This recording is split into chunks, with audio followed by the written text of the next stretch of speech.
Our nasty weather this week has led to a whole plethora of reasons why many in the metro have paid a visit to the emergency room. We sat down with an ER physician with HCA Midwest Health to see how we can avoid her exam table. Well, definitely one of the top reasons is falls. Now's not the time to have your cute shoes on. You want to make sure you have something with really good traction. Ways to avoid falls would be making sure you stick to sidewalks that are clear. You want to make sure you keep your driveway as well as your sidewalk clear.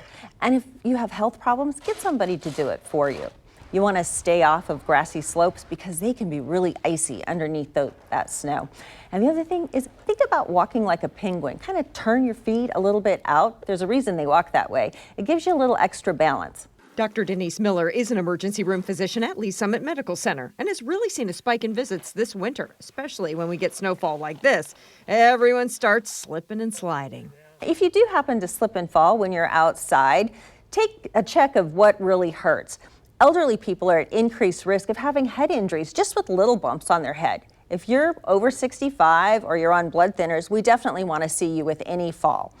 Now, if you're a little bit younger, get up, shake yourself off and see how you feel.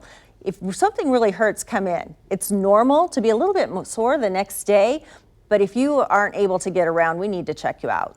Plus, just the colder temperatures alone constrict your arteries. But when you add sudden extreme activity like snow shoveling, it only takes minutes for your heart rate to reach a dangerous point.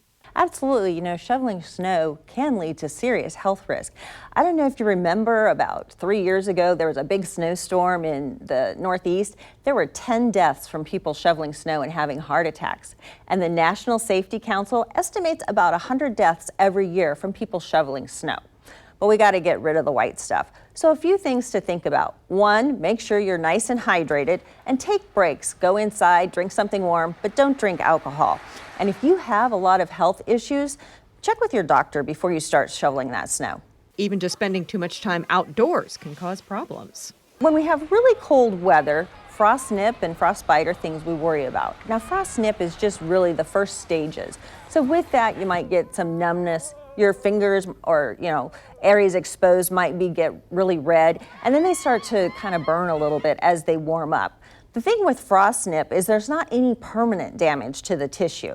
Now with frostbite, there can be serious permanent damage to not only the skin, but the underlying tissue and muscle. The big areas that we see it are fingers, toes, nose, ears, places like that. So you want to make sure you're really bundled up. If you're one of those runners, keep that cold wind off your face.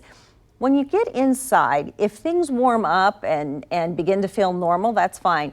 But if you notice that it's very pale, there's excruciating pain, you develop blisters, or you just don't feel anything as you warm up, you really need to get to the emergency room to make sure that there's not more permanent damage. For more from HCA Midwest Health, go to kctv5.com/HCA Midwest.